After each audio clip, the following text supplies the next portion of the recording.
Judy Garland spent her life singing about bluebirds, but she died without ever finding them. She became a movie star as a child because her mother pushed and drove her into it. And a lot of children have been messed up that way. A few child movie stars have grown up to be stable adults. A great many others have not. Judy Garland pleased and even enchanted a whole generation of Americans, many of whom in her later years wound up feeling sorry for her because she had personal, private, physical, emotional troubles and seemingly was never happy at all. But that was not the reaction she wanted. She wanted to be a star again, to have a big comeback, but she never could. Scotland Yard is running an autopsy today to find the cause of her death. There are reports of an overdose of drugs, but it is not confirmed.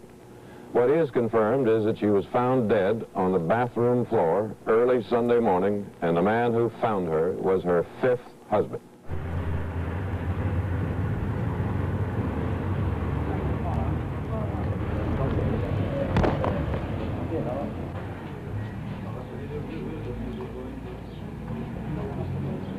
No, this is something that the coroner's court will release either on Wednesday or Friday of this week.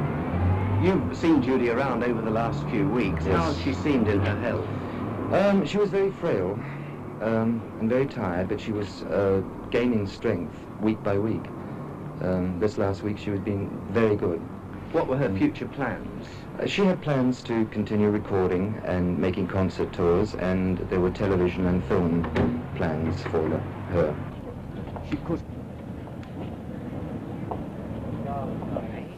A British coroner's report says that Judy Garland died Sunday from accidentally taking too many Seconal sleeping pills, what he called an incautious self-overdosage.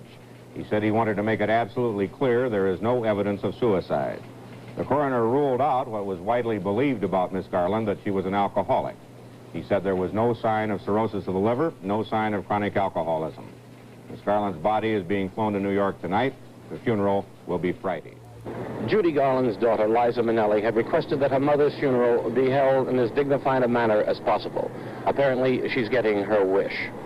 Some of the thousands of people who came today have been standing on line for hours, but they were quiet, orderly, respectful. They moved slowly into the funeral home and into the chapel where the body of Judy Garland lay in a glass-topped casket. She was wearing a long gray silk dress, the same one she wore a little over 3 months ago when she was married. Her only jewelry, a plain gold wedding band. The public will have one more chance to pay their last respects tomorrow morning for 3 hours. And then at 1 o'clock, private funeral services with actor James Mason delivering the eulogy. Burial will be in New York. But today was a day for Judy's fans, and they showed their loyalty by respecting the family's wishes to be dignified. Lou Ciaffi, ABC News, New York. Everyone in the United States now of adult years more or less grew up with Judy Garland, and it is clear that a great many were touched by her in one way or another and have never forgotten it. The funeral will be held in New York City tomorrow, but today the funeral home opened its doors to the public at 11 a.m. But people were lined up in the streets 10 hours ahead of time. Or maybe feeling sad. Or maybe feeling sad.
Funeral services were held in New York today for Judy Garland, who died in London Sunday at the age of 47.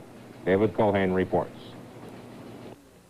Her fans, in their thousands, always came out to support her whenever she appeared in public. And on this day of her funeral, they didn't fail her. Thousands of people lined the streets outside the funeral chapel on Manhattan's Upper East Side. Many of them had waited for hours in the heat to pay this last tribute to a woman they had known since her childhood. Many who had appeared with her throughout her film career attended the services. Ray Bolger from The Wizard of Oz.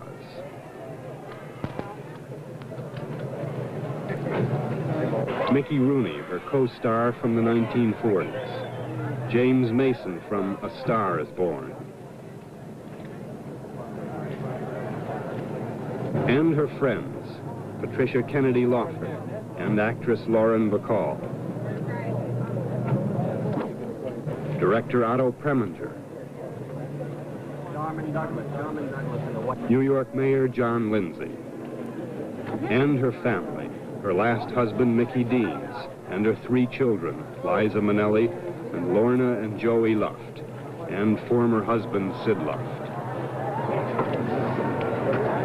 The service was brief and closed to the general public, but a recording was made of this eulogy offered by James Mason.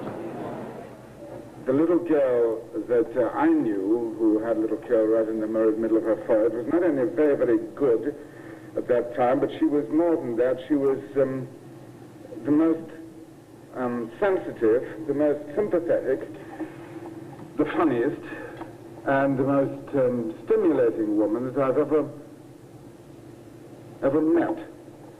Her greatest gift, I think, was that she could sing a song so that it would break your heart.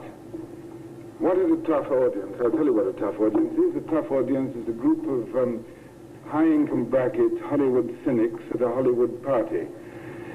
And Judy's great gift was that she could wring tears out of hearts of rock. From the funeral chapel, her body was taken to a cemetery north of the city. David Culhane, CBS News, New York.